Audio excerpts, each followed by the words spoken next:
Welcome to Genius Revolution. My name is Tim. In the high-stakes economic clash between the world's two biggest economies, the U.S. China trade war rewrote global trade norms. But behind the tariffs and retaliation, China made a series of critical mistakes. Let's break down what went wrong and why it mattered. Now, you might be thinking, a trade war? Sounds boring. But imagine it less like a war and more like a really aggressive negotiation, except with billions of dollars and the fate of the global economy hanging in the balance. And in one corner you've got China, this economic powerhouse used to getting its way. And in the other corner, well, let's just say it's not the most predictable negotiator. For years, China had played a clever game. They'd listen to American complaints about unfair trade practices, nod politely, maybe promise to make some changes, and then go right back to doing whatever they were doing. It was like that friend who always says they'll pay you back for lunch next time, but that next time never quite arrives. But this time, America wasn't messing around. They slapped tariffs on $250 billion worth of Chinese goods, basically a massive tax on everything from electronics to soybeans. And China, well, they did what they always did. They retaliated with tariffs of their own. But here's where things get interesting. See, China imports a lot less from the U.S. than the other way around. It's like going into a tickle fight with someone who's way less ticklish than you. You're both giggling like idiots, but only one of you is in actual pain.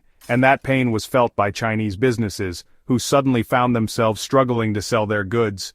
They thought America would back down, that those tariffs were just for show.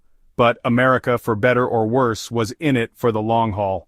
They were willing to weather the storm, even if it meant some short-term economic discomfort.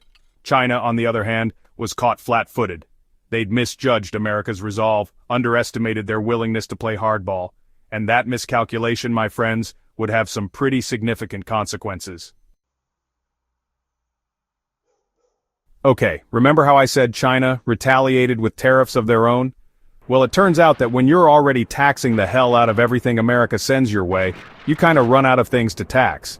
It's like trying to win a staring contest with someone who's already blindfolded. So, China got creative. They started targeting things that would hurt America symbolically, like slapping tariffs on soybeans, which are primarily grown in states that voted for Trump. It was a classic case of cutting off your nose to spite your face, because all it really did was piss off American farmers and give the U.S. government an excuse to hand out billions in subsidies. Meanwhile, the actual impact on China's economy was starting to sting.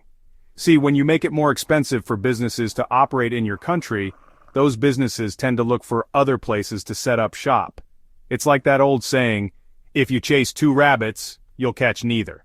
Except in this case, the rabbits are multinational corporations, and they're fleeing to places like Vietnam, India, and Mexico. And speaking of fleeing, let's talk about investors. See, they're a skittish bunch. They like certainty, predictability. They're like goldfish swimming in a tank. You tap on the glass too hard and they freak out. And China, well, they weren't exactly being transparent about how they were handling the trade war. It was all very hush-hush behind closed doors, which only made the goldfish more nervous. They started pulling their money out, diversifying their portfolios, looking for safer waters to swim in. So, not only had China's over-retaliation backfired spectacularly, but their lack of transparency had spooked the goldfish, and the global supply chain was starting to resemble a game of Jenga played by someone with very shaky hands. Now imagine you're trying to negotiate a truce in the middle of a food fight. You're covered in mashed potatoes, someone just chucked a pie at your head, and you're trying to have a rational conversation with the person across the table who, by the way, is also covered in food and wielding a particularly menacing-looking baguette. That's kind of what it was like trying to deal with China during the trade war. Their economic data was about as transparent as a brick wall, and their policy responses were about as predictable as, well, a food fight. One minute they're slapping tariffs on pork, the next minute they're offering tax breaks to tech companies. It was chaos, pure and utter chaos. And nobody likes chaos, especially not investors and trading partners. They need to know what's going on, what the rules are, so they can make informed decisions. But China wasn't giving them that information. They were playing their cards close to their chest, which only fueled suspicion and distrust. It's like going on a date with someone who refuses to tell you anything about themselves. Where they're from, what they do for a living, their favorite color, it's all a big mystery. Are you intrigued? Maybe at first, but eventually you're just going to get creeped out and make up an excuse to leave early. That's what was happening with China. Their lack of transparency wasn't just bad economics, it was bad PR. It made them look shady, untrustworthy, like they had something to hide. And in the court of global opinion, perception is reality. You know how sometimes you step in a puddle and think, well, that's just great. Now my sock is wet?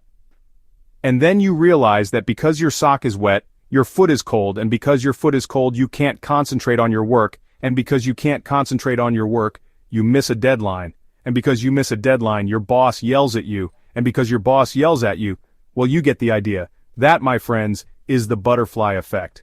One seemingly small action can have a ripple effect that impacts everything else. And the U.S. China trade war? Oh, it was a veritable tsunami of ripple effects. See, China hadn't just pissed off America, they'd pissed off the entire world. Global supply chains were in shambles. Countries that relied on China for trade were scrambling to find alternatives. Even China's supposed allies were starting to side-eye them like, dude, what are you doing? Remember the Belt and Road Initiative? China's grand plan to become the world's economic superpower by building infrastructure all over the globe? Yeah, that wasn't looking so hot anymore. Countries were starting to question the strings attached to those Chinese loans, wondering if maybe, just maybe, they'd made a deal with the devil. And then, there were the human rights issues. The protests in Hong Kong, the treatment of Uyghur Muslims in Xinjiang. Suddenly, China wasn't just fighting a trade war, they were fighting a PR nightmare. It was like trying to put out a grease fire with gasoline. China had underestimated the global impact of their actions, and now they were paying the price. They were losing goodwill, losing momentum, losing their grip on the narrative. And the worst part, they had no one to blame but themselves. Okay, imagine this. You walk into a bakery and the smell of fresh bread hits you like a warm hug.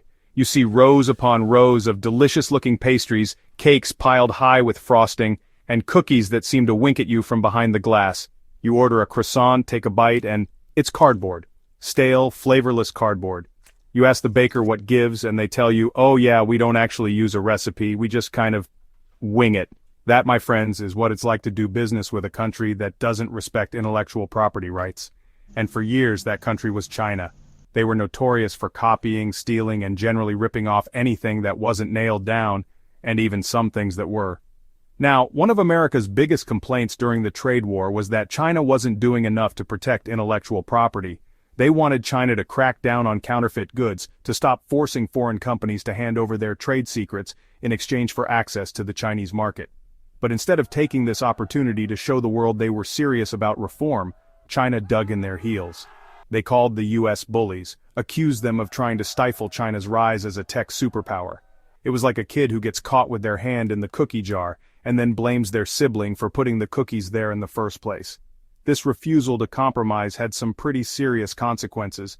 The U.S. slapped bans on Huawei, a Chinese tech giant, and tightened export controls on sensitive technology.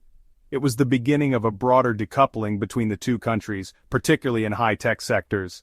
Had China tackled the intellectual property issue head-on, they might have been able to salvage some of their tech ambitions. But they didn't. They chose confrontation over cooperation. And in doing so, they missed a golden opportunity to prove to the world that they were ready to play by the rules.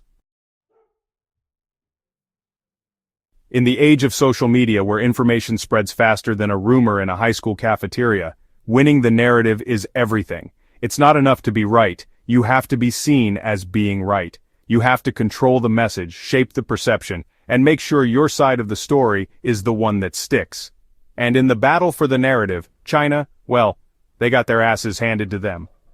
While the U.S. was busy painting itself as the defender of free trade and innovation, China was cast as the villain, secretive, aggressive, and unwilling to play by the rules. It didn't help that China's domestic policies were becoming increasingly authoritarian. The crackdown on dissent in Hong Kong, the mass detention of Uyghur Muslims in Xinjiang, these weren't exactly the actions of a country trying to win hearts and minds on the world stage. It's like trying to convince your friends that you're a changed person while simultaneously robbing a bank and then setting fire to a kitten orphanage. It's not a good look. China's failure to control the narrative had far-reaching consequences. It eroded trust, fueled suspicion, and made it harder for China to achieve its foreign policy goals. It's hard to be a global leader when the rest of the world sees you as a threat. The trade war wasn't just about tariffs and supply chains, it was about ideas, values, and the kind of world order we want to live in. And in that battle of ideas, China came up short. They lost the narrative, and in doing so, they lost a lot more than just a trade war. Today, the trade war's scars are still healing, but it's clear, the economic battle wasn't won on tariffs alone.